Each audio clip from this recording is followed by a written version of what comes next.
პირველ რიგში მინდა დავიწყო მზიამაღლობელის საქმით, ძალიან მალე გამოცხადდება სასამართლოს გადაწყვეტილება მის საქმესთან დაკავშირებით და არ შემიძლია კიდევ ერთხელ სოლიდარობა არ გამოუცხადო ამ მართლაც მამაც ადამიანს, რომელიც პრინციპულად არ ეგუება ადამიანის უფლებების დარღვევას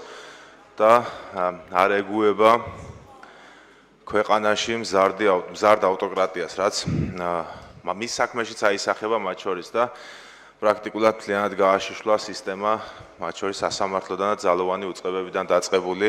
ხელისუფლების სხვადასხვა შტოებით დამთავრებული. ამიტომ კიდევ ერთხელ მას გამძლეობა მინდა უსურვო და რაც შეიძლება მალე თავისუფლება.